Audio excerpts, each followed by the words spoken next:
used to have a great job. I worked offshore. My partner worked and we had a great life. And then I ended up getting Crohn's disease and I had to give up my job. And then my partner, he had to give up his job to look after the kids because I was in hospital for like 2 or 3 months all the time. So I ended up going on benefits, and it was like going from about like maybe £2,000 a month to like £200 a fortnight for 2 adults and 3 children. It was so hard to cope.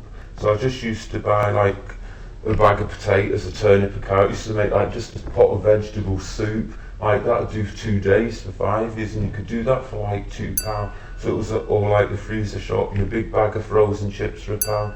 That it was just the basic food you could get. It was more what it'd fill you up and stop you being hungry than worrying about 5 a day, fruit, veg. All you wanted was loads of bread, loads of potatoes, all the basics. My washing machine broke down and my cooker broke down. And I had to get a loan off the Provident to pay that, like a £500 loan, and ended up paying like, it was about £2,000 back, and it took me like about 3 years to pay it off, you know. Because of my illness, I have to phone the doctors all the time, I have to phone hospitals, but I've only got a mobile phone. I didn't want to phone 999 because I didn't know if I was really serious or not serious. So you phone NHS 24, that cost me £7. Even like say just to phone them to say, oh, could you phone me back, I haven't got much money in my mobile. I think you still will, it's 12p on my phone, but if you haven't got 12p in your phone in the first place, you're stuck, it's just 999. It's a prepayment meter. I used to just pay by standing order before I got ill, but then we're getting benefits and everything, we couldn't afford to pay the bill and it got cut off. So they gave us a prepayment meter. But I think they're a con. Everybody says, oh, don't go pre-meters, go getting it done by standing order and things, it's a lot cheaper. But if you can't pay that standing order, if something else comes up, it's just the easier option to have the prepayment meter, at least you know what you're spending. But a misconception, people say, oh, you're getting all disability, you've got all this money.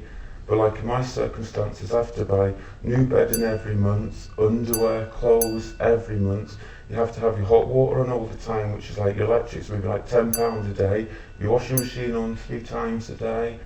I mean, I can't afford to get a new cooker. I don't want to take a loan to buy one. I've got one ring that works on my cooker. The oven, it takes about 6 hours to do a chicken. The electric's going like that. You know, you think you don't want to cook proper big healthy meals because you've only got one ring. So it'd like take me 5 hours to do mince and tarties because you have to do the tarties with the ring. Then when that's all, take them off. Then you have to put the mince on. Then when that's done, so you know, oh, it's a nightmare. You could get a second-hand cooker somewhere in a charity shop. Like I say, I'll end up having to use probably to buy it out of my disability, which means then that you're going to struggle that month. You think, oh God, I need bedding. You're having to sleep with no bedding. Then you know, you get things like, oh, I can't go out with no underwear because that month's supply. You don't know what to do. You don't.